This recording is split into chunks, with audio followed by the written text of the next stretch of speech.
Shalom, selamat pagi ya, mengucap syukur buat kasih kemurahan Tuhan, hadirat Tuhan selalu nyata.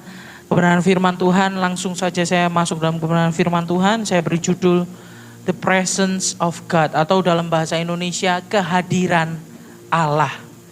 Bapak saudara, hari-hari ini cukup viral ya, mungkin kalau ada yang lihat berita atau sosial media, Bapak saudara melihat satu negara, yaitu Brasil ya, yang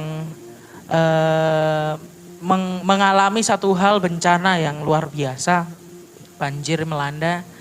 Tapi mungkin itu disebabkan karena waktu sebelum banjir tiba ada karnaval besar yang terjadi. Karnaval ini mengusung tema satanik, Bapak Saudara. Padahal Brasil adalah salah satu negara yang memiliki umat Kristiani atau Katolik ya, jumlah yang cukup besar, mungkin bisa dikatakan mayoritas, Bapak Saudara ya. Tapi bisa mengadakan karnaval satanik, bertemakan setan ya. Benar-benar jelas di videonya itu ya, setan membawa bahkan menghina Yesus, mengarak Yesus, setan gitu menggeret Yesus seperti itu ya. Menghina sang juru selamat ya. Dan gak lama setelah itu banjir tiba. Ini bukan karena Allah itu kejam, tapi Allah itu adil. Dia hadir, tidak hanya hadir dalam gereja kita merasakan keindahan, tapi dia juga hadir di dalam keadilannya, di dalam umat manusia. Ini jangan kita lupakan, Bapak Saudara. Allah juga Allah yang kasih, tapi dia juga Allah yang adil. Sehingga kita gak bisa semena-mena dalam kehidupan kita. Kita rindukan the presence of God, kehadiran Tuhan di dalam hidup kita. Tidak seperti orang di Brasil sana. Ya, mengalami permasalahan bencana, tapi kita rindu. Ada sukacita di dalam kehadiran Tuhan. Ada pemulihan, nanti kita akan melihat banyak hal di dalam kehadiran Tuhan ini. Di dalam Lukas pasal yang ke-24, ayat 13 sampai yang ke-35, Bapak Saudara. Ya, satu hal yang luar biasa. Kalau Yesus sudah mati karena dosa kita, dia bangkit, tetapi tidak sampai di situ, dia menampakkan diri, dia hadir di dalam kehidupan murid-murid sebelum dia naik ke surga, sediakan tempat buat setiap orang yang percaya. Mari kita buka bersama-sama di dalam Lukas 24 ayat 13 sampai yang ke-35. Ya, sebelumnya saya mungkin minta maaf buat multimedia. Tadi sedikit ada permasalahan di atas karena jaringan laptopnya agak lama ya, pakai laptop saya, Bapak Saudara.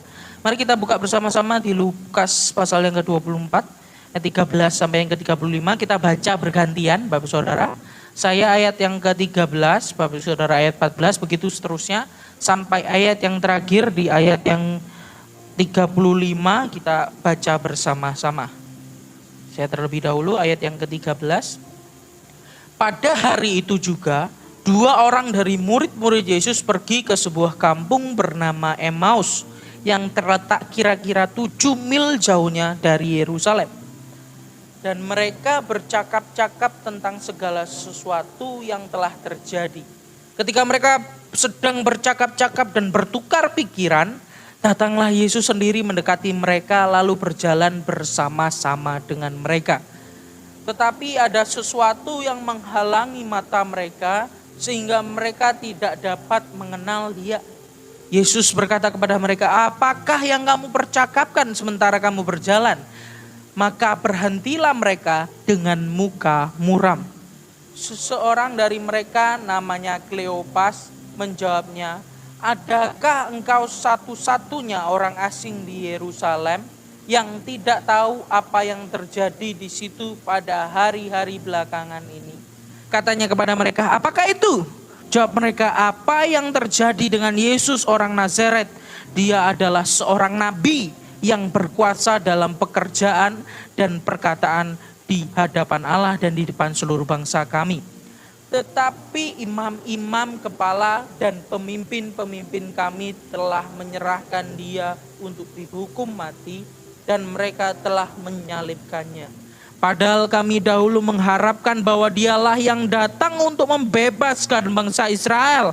Tetapi sementara itu telah lewat 3 hari sejak semuanya itu terjadi. Tetapi beberapa perempuan dari kalangan kami telah mengejutkan kami. Pagi-pagi buta mereka telah pergi ke kubur dan tidak menemukan mayatnya. Lalu mereka datang dengan berita bahwa telah kelihatan kepada mereka malaikat-malaikat yang mengatakan bahwa ia hidup. Dan beberapa teman kami telah pergi ke kubur itu dan mendapati bahwa memang benar yang dikatakan perempuan-perempuan itu. Tetapi dia tidak mereka melihat. Lalu ia berkata kepada mereka, "Hai kamu orang bodoh, betapa lambannya hatimu sehingga kamu tidak percaya segala sesuatu yang telah dikatakan para nabi. Bukankah Mesias harus menderita semuanya untuk masuk ke dalam kemuliaannya?" Lalu ia menjelaskan kepada mereka apa yang tertulis tentang dia dalam seluruh kitab suci, mulai dari kitab Musa dan segala kitab nabi-nabi. Mereka mendekati kampung yang mereka tuju, lalu ia berbuat seolah-olah hendak meneruskan perjalanannya.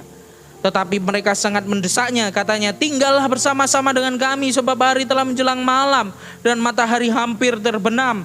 Lalu masuklah ia untuk tinggal bersama-sama dengan mereka. Waktu ia duduk makan dengan mereka, ia mengambil roti, mengucap berkat, lalu memecah-mecahkannya dan memberikannya kepada mereka. Ketika itu terbukalah mata mereka dan mereka pun mengenal dia. Tetapi ia lenyap dari tengah-tengah mereka. Kata mereka, ketika ia berbicara dengan kita di tengah jalan dan ketika ia menerangkan kitab suci kepada kita, lalu bangunlah mereka dan terus kembali ke Yerusalem. Di situ mereka mendapati ke-11 murid itu. Mereka sedang berkumpul bersama-sama dengan teman-teman mereka. Kata mereka itu, "Sesungguhnya Tuhan telah bangkit dan telah menampakkan diri kepada Simon." Kita baca bersama-sama 2-3. Lalu kedua orang itu pun menceritakan apa yang terjadi di tengah jalan dan bagaimana mereka mengenal dia pada waktu ia memecah-mecahkan roti. Amin, Bapak Saudara. Berbahagialah bagi kita yang membaca kebenaran firman Tuhan. Ya, satu cerita yang luar biasa ketika perjalanan murid-murid di kota Emmaus, ya, menuju ke Emmaus. Satu murid yang bernama Kleopas. Oh, kok kaget ya?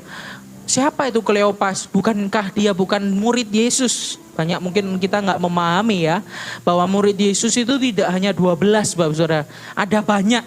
Cuma memang circle yang paling atas yang dipilih sebagai rasul-rasul, ya, pemimpin dari murid-murid, Bapak Saudara, yaitu yang bernama ke-12 rasul itu ya, Matius, ya, Lukas, seperti itu dan seterusnya, banyak sekali ya. Petrus itu rasul-rasul. Tetapi Kleopas adalah juga murid Yesus yang mungkin di bawah setelah murid-murid yang pertama tadi, Bapak Saudara. Dia berjalan ke Emmaus untuk pulang kampung, Bapak Saudara. Dia nyesal, ya, dengan muka muram dikatakan. Seperti itu ya. Sehingga dia gak punya pengharapan lagi. Mereka kecewa, sedih. Dua orang tersebut ke Emmaus pulang kampung, Bapak Saudara. Padahal sudah jelas ya, ajaran Yesus itu luar biasa. Yesus itu guru yang agung. Dia ngajar murid-muridnya itu luar biasa. Saya yakin dan percaya dia tidak kurang-kurang menyampaikan firman ya. Menyampaikan apa yang menjadi kehendak Tuhan bahwa harus disiarkan tentang kabar baik.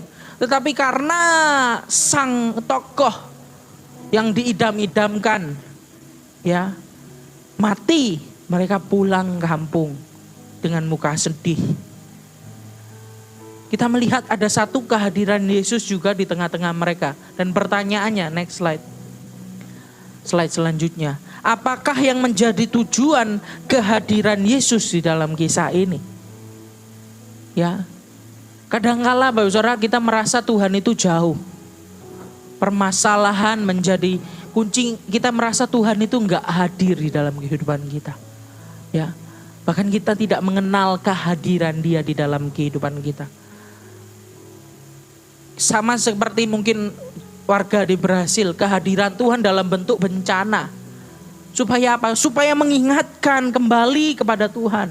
Itu bentuk dari kehadiran Tuhan. Karena Tuhan omnipresent. Dia bisa menyatakan kehadirannya lewat apa saja. Termasuk hal ini. Ketika dia hadir di tengah-tengah murid-muridnya. Murid-muridnya gak paham siapa dia. Tujuannya apa Tuhan hadir? Bisa jadi yang pertama. Sama seperti di dalam teks. Tuhan hadir dalam kehidupan Bapak Saudara melalui permasalahan, mungkin melalui berkat juga bisa Bapak Saudara. Melalui mujizat Tuhan, melalui kesembuhan. Tuhan bisa lakukan itu untuk apa? Yang pertama, next slide. Membangkitkan semangat dan pengharapan. Kehadiran Tuhan di dalam kehidupan murid-murid itu membangkitkan semangat dan pengharapan di ayat 32. Kalau sebelumnya dikatakan mereka sedih dengan muka muram, ya di ayat 17, mereka berhenti, maka berhentilah mereka dengan muka muram. Kalau dalam bahasa Indonesia sehari-hari dengan muka sedih. Dalam firman terjemahan firman Allah yang hidup, kesedihan tampak pada wajah mereka. Tetapi di ayat 32, Bapak Saudara, kita bisa melihat dikatakan kebenaran firman Tuhan, kata mereka seorang kepada yang lain, bukankah hati kita berkobar-kobar? Sehingga hadirat Tuhan bertujuan untuk memberikan semangat, memberikan pengharapan kepada mereka. Ya, murid ini, Kleopas dan satu orang yang lain yang tidak disebutkan di dalam Alkitab, sangat sedih. Ya, tidak punya pengharapan. Mereka berharap pada Yesus akan menjadi pembebas bagi mereka. Mereka berharap Yesus menjadi Mesias yang membebaskan mereka dari penjajahan, Bapak Saudara. Tetapi ternyata harapannya terhadap Yesus adalah harapan yang salah. Ya, mereka kecewa karena tidak benar-benar percaya pada Yesus secara benar, Bapak Saudara. Mereka berharap, mengira Yesus ini adalah hanya seorang nabi. Pengharapan ini udah paling ujung ya Bapak Saudara. Mereka ini sungguh-sungguh berharap, kalau dalam bahasa asli itu elpizomen, menjelaskan bahwa harapan yang paling sempurna, pengharapan yang terakhir. Sehingga betul Bapak Saudara, ketika Yesus mati mereka benar-benar pulang kampung. Meninggalkan semua pelayanan-pelayanan mereka di belakang dan pulang. Ya, harapan yang dia miliki, dikatakan Yesus sebagai nabi, ya sirna begitu saja ketika Yesus mati. Mungkin Bapak Saudara hari-hari ini kita merasakan bahwa Yesus udah jauh daripada kita. Seakan-akan tidak ada harapan lagi dalam mungkin sakit, penyakit, pekerjaan, hal-hal lain yang mungkin tidak tahu saya. Tapi mungkin ada yang bersuka cita karena Tuhan hadir melalui berkat-berkatnya, mujizatnya. Tetapi yang kita harus yakin dan percaya, Tuhan itu hadir untuk memberikan semangat kita. Supaya kita berkobar-kobar kembali di dalam pengharapan akan Yesus Kristus. Hari ini kita akan terima tubuh dan darah Kristus kembali. Untuk mengingat kembali karya keselamatan yang Tuhan berikan buat setiap kita. Juga mengingat kembali kehadirannya, bahwa dia Immanuel di dalam hidup kita. Ini mengingatkan kita supaya kita berkobar-kobar di dalam hati kita. Ya, kalau di dalam bahasa asli dikatakan itu bukan berkobar-kobar ya, tetapi dikobarkan. Kita untuk memiliki semangat karena ada harapan. Saudara, di Brasil juga akhir-akhir setelah terjadi banjir dan lain sebagainya, ada pemulihan. Banyak orang Kristen minta ampun sama Tuhan, berkeliling mereka untuk memuji, ya, berkeliling kota untuk memuji Tuhan, untuk menyembah Allah yang benar. Ya, bahkan dengan spanduk-spanduk gitu ya, nyanyi. Saya melihat luar biasa, ada kebangkitan rohani di balik situasi yang mungkin tidak enak, Bapak Saudara. Tetapi hadirat Tuhan ada untuk membangkitkan semangat, untuk membangkitkan pengharapan di dalam hati yang mungkin kecewa, mungkin hati yang sudah bersusah. Bahkan di ayat 33 kalau dalam bahasa asli itu ya dikatakan saat itu juga atau segera mereka langsung pergi ke murid-murid. Ada perubahan dari sikap mereka yang sebelumnya lemas, muka muram, sedih. Lalu tiba-tiba dikobarkan dengan firman. Ada pengharapan. Oh ini Yesus. Mereka lari ke murid-murid ceritakan. Slide selanjutnya. Ya, sehingga kita paham tanpa Kristus tidak ada harapan. Tetapi di dalam Kristus kita penuh dengan pengharapan. Amin Bapak Saudara. Ya. Kalau dulu kita mungkin berharap seperti mereka. Yesus kita anggap nabi yang hanya sekedar membebaskan kita dari hal-hal duniawi. Tetapi ternyata Yesus tidak hanya sekedar nabi. Bahkan orang seberang percaya Yesus itu nabi tapi bukan Yesus itu Tuhan. Tapi kita boleh percaya Yesus tidak hanya sekedar nabi. Dia tidak hanya sekedar guru yang bisa memberikan kobaran semangat itu. Tidak hanya sekedar ya manusia biasa, tapi dia yang memberikan pengharapan, pembebasan dari dosa. Manusia itu tidak sekali-kali bisa lepas dari namanya dosa. Apalagi dengan kebaikan diri sendiri, Bapak. Kadang-kala saya merasa, Bapak, kalau saya hidup kudus gitu ya, wah semuanya seakan-akan Tuhan bisa mengampuni kehidupan saya. Seakan-akan saya bisa selamat karena kehidupan saya yang berjalan baik-baik, tidak ada masalah. Saya tidak berbohong, saya tidak mencuri, saya tidak berzina, saya tidak melakukan saksi dusta, saya tidak melakukan ini, saya tidak menghujat Allah, saya tidak ini, saya tidak ini. Saya merasa diri saya, wah cukup baik, sudah cukup. Tetapi ternyata salah, Bapak Saudara. Dosa itu adalah satu yang dari daging, dari dalam, yang adalah natur manusia. Sehingga kita tidak bisa lepas daripada dosa. Tapi syukur kepada Allah, kehadiran Tuhan buat kita semua, bahkan buat murid-murid juga, untuk memberikan satu pengharapan bahwa Dia Mesias itu tidak hanya membebaskan kita dari belenggu-belenggu di dalam dunia, tapi tembus ya belenggu-belenggu dosa itu, sehingga kita bisa menerima ya satu presence of God, kehadiran Tuhan di dalam hidup kita. Saudara, kalau hari-hari ini saya juga memberikan live streaming doa pagi jam 5 secara live streaming, saya boleh merasakan hadirat Tuhan di dalamnya juga, Saudara. Saya merasakan bahwa hadirat Tuhan itu ada di dalam doa kita. Di pagi hari, siang hari maupun malam hari. Bapak Saudara, hal ini tidak bisa dirasakan bangsa Israel di zaman dulu.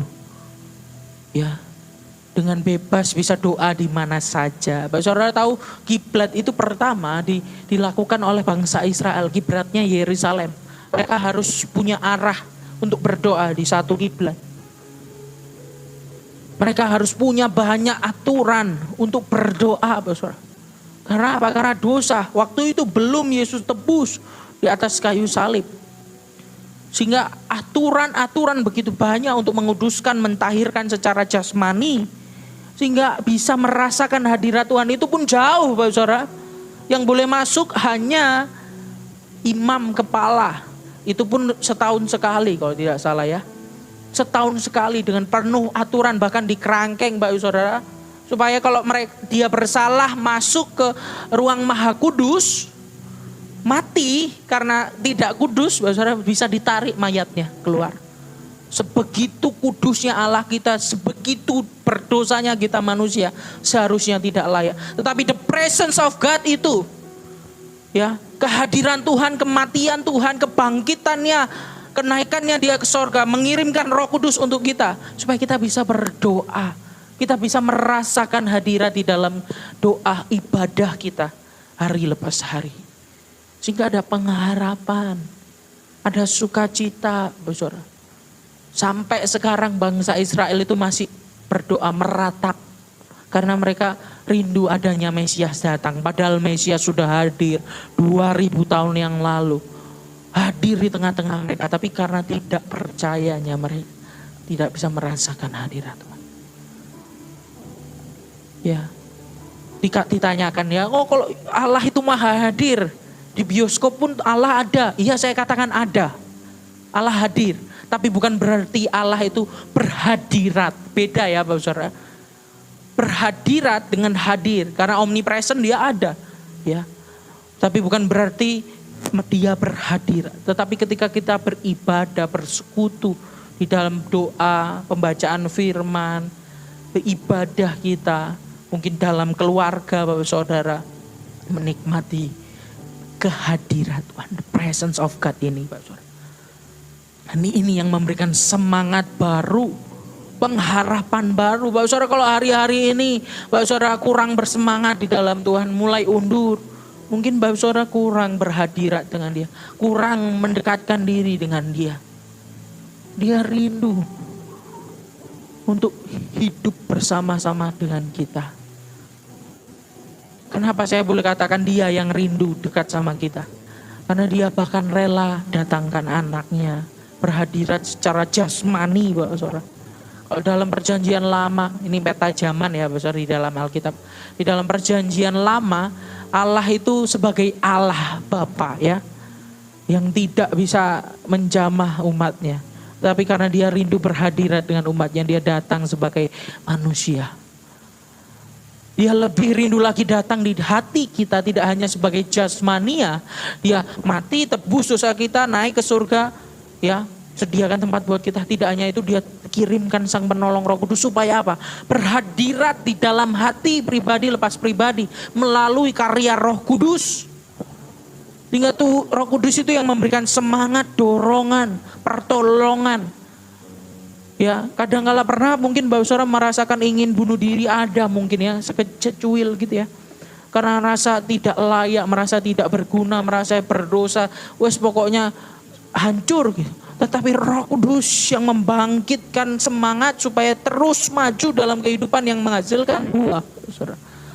Sehingga tanpa Kristus tidak ada harapan. Tetapi di dalam Kristus kita penuh dengan pengharapan. Yang kedua Bapak Saudara, apa yang Tuhan inginkan di dalam perjalanan Emmaus supaya sehingga dia berhadirat, dia hadir di tengah-tengah murid-muridnya. Yang kedua adalah membangkitkan iman atau kepercayaan mereka. Di ayat 25 saya bacakan buat kita semua. Lalu ia berkata kepada mereka, hai kamu orang bodoh, betapa lambannya hatimu, sehingga kamu tidak percaya segala sesuatu yang telah dikatakan para nabi. Ayat 26, bukankah Mesias harus menderita semuanya itu untuk masuk dalam kemuliaannya? Setelah itu Yesus menerangkan berbagai cerita, kitab suci menerangkan tentang nabi-nabi bahwa sejak dulu Mesias sudah dinubuatkan oleh para nabi. Bagaimana lahirnya, bagaimana matinya, bagaimana kehidupannya di dalam dunia. Tujuannya untuk apa? Ya, Yesus menegur mereka bagi orang-orang ini supaya ya mereka menjadi percaya. Padahal selama beberapa saat mereka bersama Yesus, tetapi mereka belum benar-benar percaya. Statusnya apa? Murid Yesus. Tetapi ternyata mereka tidak atau belum benar-benar tahu siapa Yesus. Siapa guru mereka. Ternyata mereka belum benar-benar paham siapa Yesus. Kalau Yesus itu Mesias juru selamat umat manusia, bukan keluar dari bangsa Israel, bukan juru selamat bangsa Israel saja yang keluar dari perbudakan zaman itu atau keluar dari penjajahan zaman itu, tetapi Yesus adalah Mesias, juru selamat manusia yang keluar dari perbudakan dosa, yang membawa keluar manusia keluar dari perbudakan dosa. Ya, bayangkan selama bulan-bulan, bahkan sampai mungkin bertahun-tahun ya, karena pelayanannya 3,5 tahun melihat kuasa yang dikerjakan Yesus. Yesus bisa menyembuhkan orang buta sejak lahir, Yesus bisa membangkitkan orang mati, luar biasa. Tapi mereka ternyata melihat itu hanya sebagai kenabian. Oh, Yesus nabi. Jangan sampai kita juga punya iman yang salah. Kita hanya percaya sama Yesus karena dia nabi, karena dia bisa menyembuhkan, karena dia bisa memulihkan, karena dia bisa membebaskan kita dari keterpurukan finansial mungkin ya. Dia bisa memberikan kebutuhan-kebutuhan jasmani kita. Jangan sampai kita hanya percaya sampai di situ. Tetapi lebih daripada itu. Ya. Di dalam keterpurukan kita, di dalam permasalahan kita. Mungkin sampai akhir kita gak menemukan solusi di dalam dunia ini. Kita tetap percaya bahwa dia itu Allah dan juru selamat kita. Ya. Belum benar-benar percaya. Saya kasih ilustrasi ya, banyak orang misalnya ada kotoran sapi gitu ya. Udah kepegang, keinjak gitu. Masih belum percaya itu kotoran sapi masih dicium lagi ya.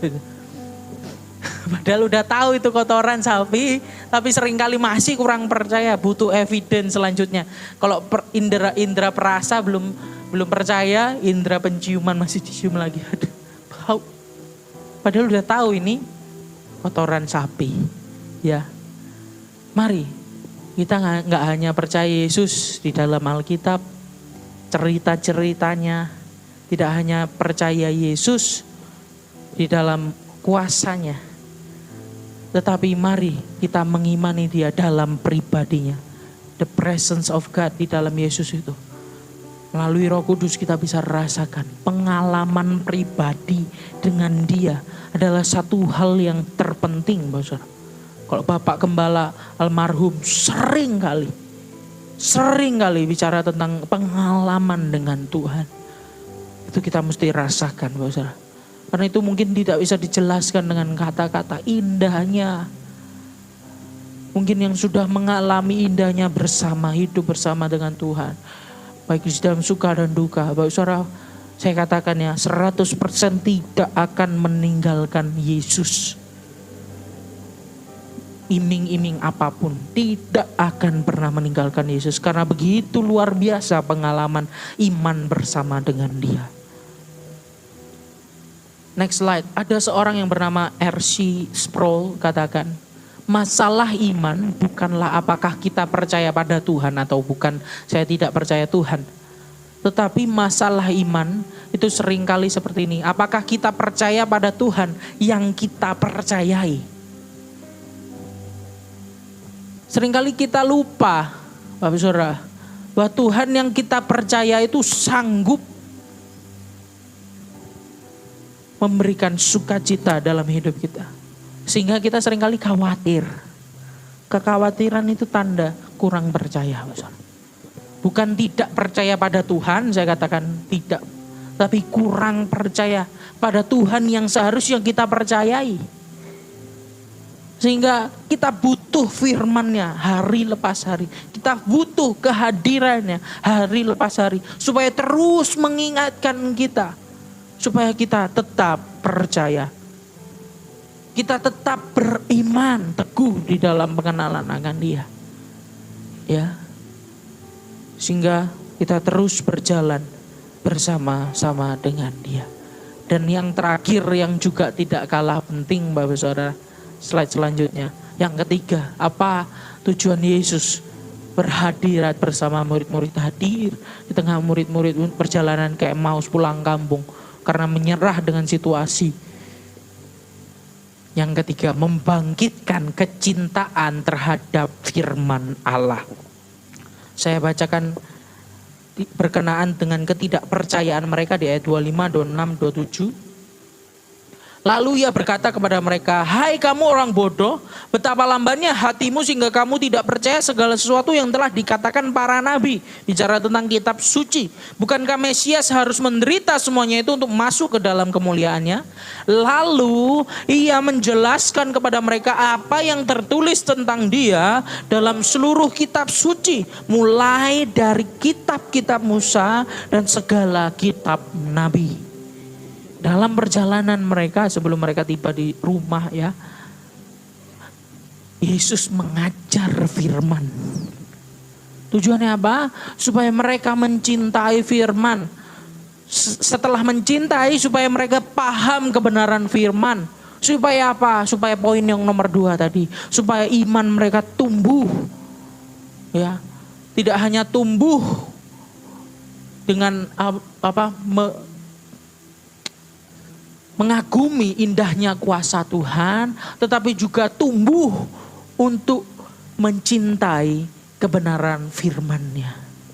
Dikatakan, "Hai orang bodoh, lambannya hatimu." Ketika kita tidak suka sama firman, bicara tentang lamban hati kita untuk percaya. Karena satu-satunya kunci supaya kita bisa connect sama Dia juga. Tidak hanya kehadirannya, tapi firman-Nya. Melalui firman-Nya kita bisa mengerti kehendak Tuhan. Saya fascinating ya, saya senang Mbak Ustaz. Saya suka cita ketika saya baca ya hari-hari ini di doa pagi itu bicara tentang Amsal. Ya, Amsal bicara soal hikmat, perkataan, jaga perkataan, bahkan tingkah, laku, tindak tanduk secara detail Mbak Ustaz. Dan hari lepas hari itu juga saya melihat ketika saya baca tentang perkataan, tiba-tiba saya jatuh di dalam perkataan, saya diingatkan sama firman. Ya, tadi pagi bicara soal perkataan, saya harus jaga sikap. Saya bicara tentang sampai kemarin juga tentang satu hal yang mendetail, lalu ada jemaat juga terjadi hal yang sama. Amsal begitu luar biasa terjadi dalam firman Tuhan itu ya. Kalau kita baca hari lepas hari, kita sepanjang hari itu bisa renungkan kebenaran firman Tuhan. Sehingga Bapak Saudara kalau melihat di dalam Mazmur 119 ayat 1 sampai 76, saya bacakan perikopnya saja karena panjang sekali ya Bapak Saudara. Mazmur 119 ayat 1 sampai 176. Bagi bahagianya orang yang hidup menurut Taurat Tuhan. Segitu banyaknya ayat, karena apa? Ketika kita baca kebenaran firman Tuhan, baca perintah Tuhan, baca firman-Nya, kita akan berbahagia. Banyak sekali ayat-ayatnya ya. Lalu ada lagi di Mazmur pasal yang pertama, ayat yang 1 sampai yang ketiga saya bacakan buat kita semua. Berbahagialah orang yang tidak berjalan menurut nasihat orang fasik, yang tidak berdiri di jalan orang berdosa, yang tidak duduk dalam kumpulan pencemooh, tetapi yang kesukaannya ialah Taurat Tuhan, dan yang merenungkan Taurat itu siang dan malam. Ia seperti pohon yang ditanam di tepi aliran air, yang menghasilkan buahnya pada musimnya, dan yang tidak layu daunnya. Apa saja yang diperbuatnya berhasil. Sehingga bangsa Israel Bapak Saudara, sejak zaman itu, sejak kecil anak-anak mereka benar-benar dididik untuk baca kebenaran firman Tuhan. Bahkan hafalkan sebelum ya. Sehingga ketika baca firman Tuhan mereka makan madu supaya merasa manis. Ada ayatnya juga Bapak Saudara ya. Betul-betul siang malam, pagi siang malam mereka baca dan hafalkan ayat itu. Bangsa Israel secara literal memahami ini. Mereka lakukan terhadap anak-anaknya. Jadi konsep orang seberang itu yang soal anak-anak dari kecil belajar baca seperti ya, baca hurufnya dan lain sebagainya. Itu konsepnya sudah ada di bangsa Israel sejak zaman Musa. Sejak zaman sebelum Musa, setelah Musa maaf Pak Saudara. Ya. Dan itu turun temurun, bayangkan ribuan tahun ya bangsa bangsa Israel ini hidup dengan kitab sampai zaman Yesus itu ratusan tahun, mungkin sampai ribuan tahun ya sekitar itu. Mereka tetap pegang itu untuk baca, renungkan siang dan malam. Kalau kita lihat bangsa Israel secara republik ya, kalau nggak salah sudah republik ya, luar biasa, menjadi bangsa yang maju, teknologinya besar, pesat, luar biasa, saudara. Salah satu bangsa yang maju sekali. Karena apa? Firman Tuhan secara literal terjadi dalam kehidupan mereka. Sehingga apa yang mereka perbuat, diperbuatnya. Apa yang saja yang diperbuatnya berhasil. Karena mereka mencintai Taurat Tuhan, mencintai firman Tuhan. Sehingga tidak hanya dibaca, direnungkan, tapi dilakukan, saudara. Itu yang membuat mereka berhasil. Ya. Bapak saudara, setelah Yesus bertemu dengan murid-murid, ya, murid-murid diubahkan. Kita lihat yang terakhir, kata-kata yang terakhir. Ketika Anda memeriksa firman Tuhan memeriksa Anda. Ketika Bapak saudara memeriksa detail firman Tuhan, baca kitab suci, doa tiap hari. Makanya ada lagu, baca kitab suci, doa tiap hari, maka kau tumbuh. Firman itu akan memeriksa kita, mengubahkan kita, lalu memulihkan kita di setiap aspek hidup kita. Ya, saya melihat banyak sekali sejak kecil, Bapak Saudara ya, sampai sudah besar, melihat banyak sekali pelayan silih berganti. Pelayan di gereja, pelayan di pastori, ya hamba-hamba Tuhan, pastori, pelayan Tuhan. Yang melihat keberhasilan mereka, melihat iman mereka. Ketika sudah terjadi, wah ya. Sehingga ketika saya menikah beberapa 1 tahun lebih ya. Ketika saya udah bilang, nggak mungkin saya nangis, gembeng. Saya bilang gitu ke diri saya sendiri. Saya nggak nangis seperti itu ya. Tapi ketika saya belum pemberkatan ini, Pak Saudara, sudah mewek sekali. Kenapa? Saya lihat pelayan-pelayan mantan-mantan pengerja yang berdiri di sini menyanyi. Saya menangis, oh Tuhan. Ya, kasih Tuhan tak berkesudahan menyertai orang-orang yang sungguh-sungguh bersama dengan Tuhan. Ya, saya lihat, saya kangen papa saya, Pak Saudara. Kenapa di hari nikah saya, papa saya nggak ada, Tuhan. Tapi ketika itu saya mulai dipulihkan, saya dibawa, ya, menjadi lebih dewasa di dalam Dia. Satu orang ditanyain, ya, ngobrol sama istri saya cerita, kok Yosua itu bedanya bumi dan langit. Sebelum masih ada om, kayak anak kecil gitu ya. Karena saya juga melayani di sekolah minggu, saya senang sekali dengan anak-anak, jadi saya menjiwai ya. Menjiwai apa yang dilakukan anak-anak, pemuda dan lain sebagainya. Tetapi om meninggal ya, dikatakan ketika om gak ada, tiba-tiba berubah drastis, jadi dewasa gitu ya. Saya katakan, kalau bukan Tuhan, kalau bukan hadiran Tuhan yang mengubahkan saya, ya saya gak bisa berdiri di depan Bapak Saudara menyampaikan kebenaran firman Tuhan. Mungkin Bapak Saudara punya pengalaman-pengalaman sendiri bersama Tuhan. Kiranya itu diingat kembali bagaimana Tuhan berhadirat di dalam kehidupan Bapak Saudara. Sehingga hadirat Tuhan ini memberikan kita kembali, yang pertama tadi, semangat yang baru. Memberikan iman percaya, semakin dikuatkan di dalam iman kepercayaan kita kembali. Dan kita semakin didorong untuk mencintai firman Tuhan.